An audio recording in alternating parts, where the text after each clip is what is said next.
prangkahang tanong kay Pangulong Bongbong Marcos ng isang reporter tungkol sa nangyayaring korupsyon. Siya naman daw ang pumirma. Naku, biglang nagbingi-bingihan na. At si VP Sara Duterte, binatikos ang pamamaraan ng administrasyon ngayon kung paano labanan yung korupsyon. Pero panoorin muna natin itong tanong ng isang reporter. Di ko lang alam kung nasagot ng tama ng ating Pangulong Bongbong Marcos. Ito yung video. That these investigations will eventually lead to your doorstep. Because number one, will eventually lead to your doorstep. Because number one, you sign the budget, you have direct supervision over those you appointed who may be involved, and of course you hold sway over your political allies in both houses of Congress whose names are now being floated, led of course by the former speaker and your cousin, Martin Romualdez. Well, I'm confident because I know what we did.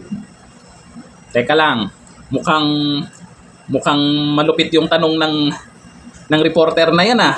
Mukhang hindi nakasagot agad si Junior ah. Tama nga naman siya yung pumirma. Tapos yung mga tauhan niya nasangkot diyan sa korupsyon. Lalo na yung pinsan niya. Basahin muna natin itong comment ng mga netizens tungkol po sa video na yan bago natin pag-usapan yung pambabatikos ni VP Sara Duterte sa pamamaraan ni Junior kung paano labanan itong korupsyon.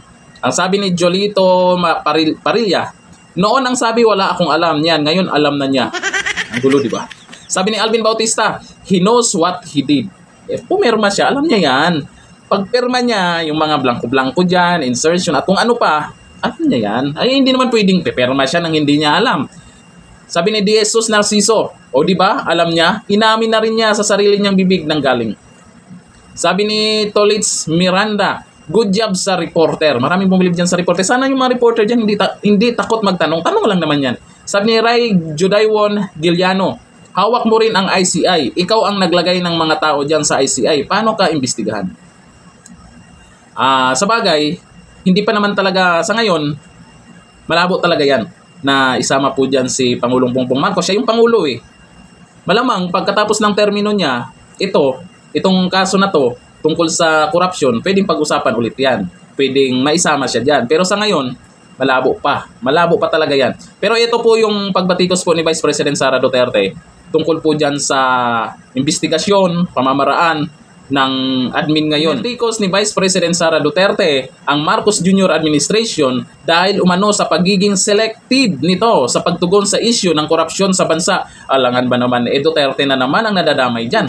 Ayon kay Duterte, hindi dapat puro administrasyon lamang ng kanyang amang si dating Pangulong Rodrigo Duterte nakatuon ang investigasyon, kundi dapat ding silipin ang mga naging kontrobersya mula pa sa mga nakaraang administrasyon. O lahat na.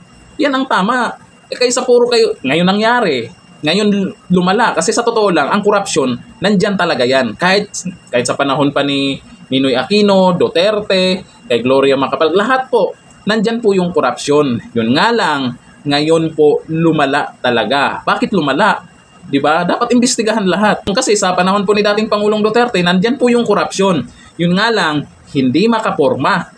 Nagugutom yung mga buhaya, ngayon bumabawi na sila. Giit pa ng Vice Presidente, matagal ng problema ng bansa ang korupsyon.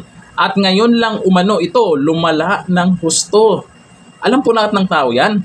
Kaso nga lang, may ginawa bang aksyon ngayon ang ating Pangulo? Mayroon naman, galit nga daw siya sa korupsyon. May mapapakulong ba na politiko? Kasi itong korupsyon na to, hindi naman pwedeng, dun sa flood control projects, hindi naman pwedeng ang gumalaw lang dyan yung DPWH, ang gumalaw lang dyan ay yung mga kontraktor. Kung walang kinalaman yung mga politiko dyan, lalo congressman, kung wala silang kaalam-alam dyan at malinis sila at galit sila sa korupsyon, una pa lang, ay sila po talaga yung unang magrereklamo. Sa loob ng 3 taon, simula noong 2022, ang laki ng pera na hindi natin alam saan napunta. 2022 hanggang ngayon, 2025 budget, kung galit sila sa korupsyon, sila yung unang magreklamo, oy, may ghost project tayong nabalitaan sa ganitong lugar. Diba? Bakit? Lumabas lang ito. Alam niyo sa totoo lang, napag-usapan lang talaga itong flood control projects dahil po ay nagsimula po nung pinagyayabang po ng ating Pangulo nung sa SONA. Di ba pinagyayabang niya? Ay hindi naniniwala yung karamihan kasi libo-libo yung nabanggit niya na mayroon ng ganun. Nasaan? Patapos niyan, na fact check ng kalikasan. Biglang umulan ng umulan. Bumaha bigla. Sinisi na naman nila kung ano-ano yung sinisi nila. Sinisi pa nga nila yung Dolomite Beach. Umulan na naman ng umulan sa ibang lugar. sa Bulacan, sa ibang lugar, ay alam nga naman Dolomite Beach na naman yung sisihin nila dyan. At luminaw ng luminaw po sa kaisipan po ng karamihan na mayroon talagang mali dun sa sinasabing flood control projects na pinagyayabang ng ating Pangulo. Tuloy-tuloy pa rin yung baha. Ngayon, nag-iingay na po yung ibang mga gising dyan na politiko na mayroon ngang nangyayaring korupsyon. Ang ginawa po ni Donyo, pumunta po, nagalit-galitan, imbestigahan daw. Hanggang huli, nabalitaan po natin, umabot na po ng trilyon ang kinain ng mga buhaya. Sino ba ang dapat sisihin dyan? Ang ginagawa lang nila, sisihin yung iba. Ay dapat unahin yung ngayon. Mas mabilis imbestigahan yung ngayon. Mas malaki na at mabilis makuha yung ebidensya yung ngayon. Wala pang ang nanagot ng mga politiko ngayon. Tapos babalik pa noon. Labo-labo na. Hanggang dito na lang. Thank you. Bye-bye.